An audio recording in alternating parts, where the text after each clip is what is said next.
میرا نام ڈاکٹر شفیق یاسین ہے. میں کنسلٹنٹ سائیکائٹرسٹ ہوں اور ڈائریکٹر ہوں یاسین سائیکیٹرک ہاسپٹل ناظم آباد کراچی میں.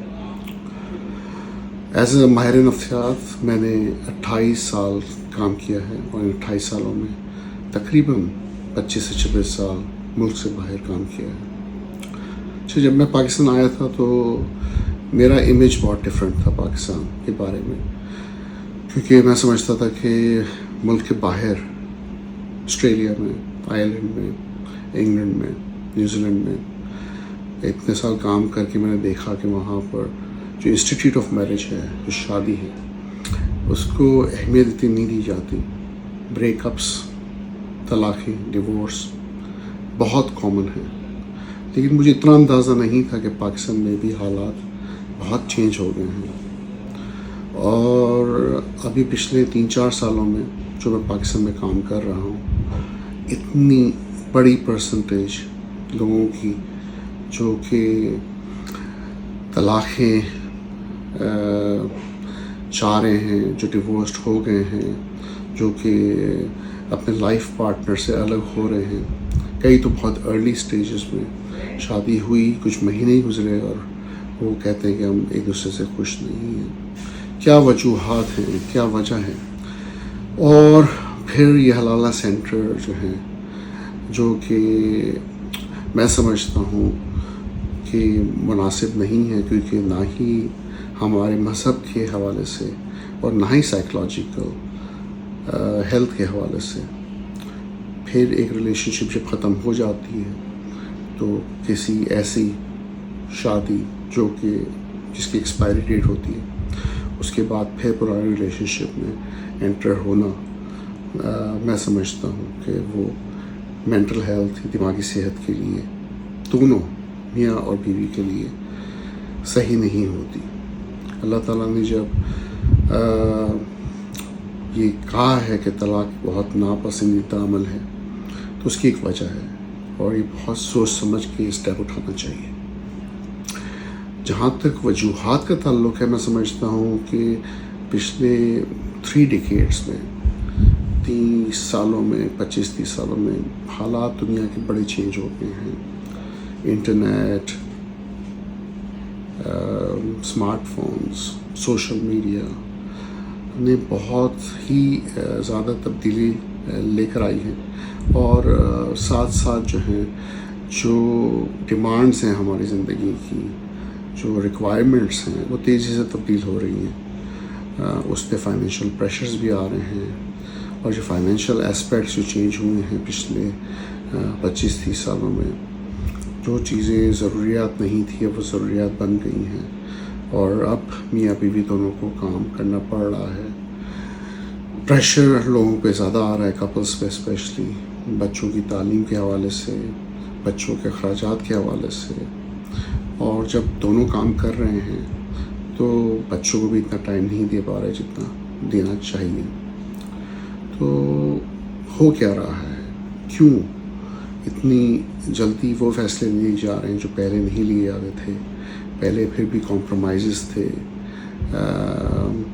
اور لوگ ناخوش رہتے ہوئے بھی اپنی ریلیشن شپ کو کنٹینیو رکھنا چاہتے تھے.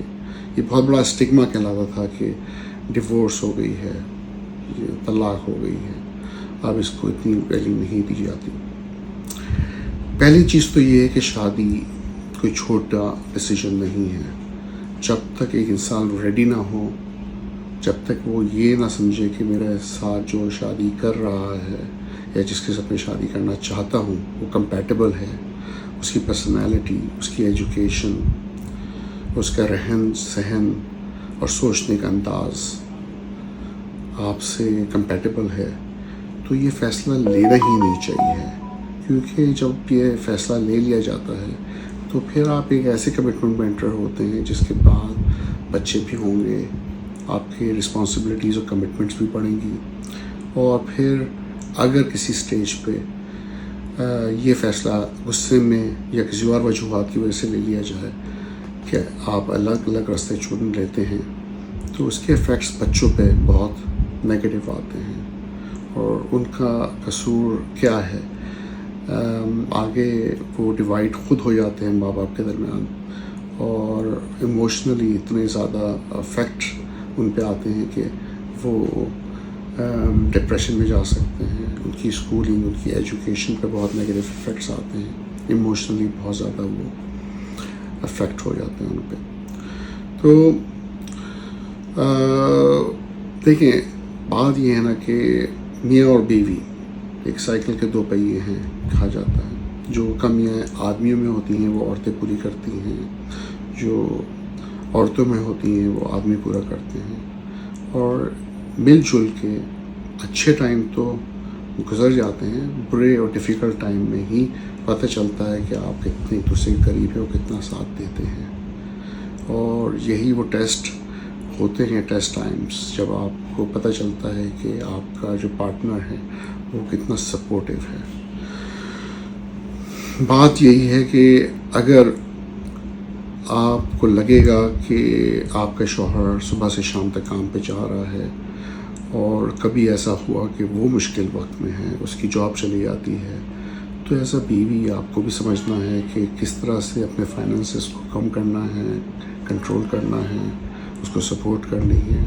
بیوی جب پریگننسی سے گزرتی ہے، جب ڈیفیکلٹ ٹائم سے گزرتی ہے، کہ شوہر اپنی بیوی کو سپورٹ دیتا ہے جو دینا چاہیے. ایک بہت بڑا رول جو ہے آئی تھنک الگ ہونے میں، ڈیورسز میں، پور کمیونیکیشن کا ہے، کہ آہستہ آہستہ میاں اور بیوی کے درمیان دوریاں آتی ہیں. وہ ایک دوسرے سے باتیں نہیں کرتے، اپنی اچھی بری باتوں کو شیئر نہیں کرتے، اور اندر رکھتے ہیں، اور پھر ایک پوائنٹ پہ آ کے پھٹتے ہیں اور جھگڑا کرتے ہیں. شاید ایسی چھوٹی باتوں پہ جھگڑا کرتے ہیں جو کہ اس رنجش اور ایموشنل جو آپ پریشان رہ رہے ہیں، کیونکہ وہ آپ سمجھتے ہیں کہ میرا شوہر یا میری بیوی مجھے نہیں سمجھتی ہیں.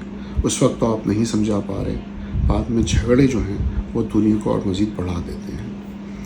تو ریلیشن شپ کے جو ہے نا اصول ہیں کہ اگر آپ اچھی ریلیشن شپ چاہتے ہیں اور چاہتے ہیں کہ بریک اپس نہ ہوں، تو کمیونیکیشن از اے کی.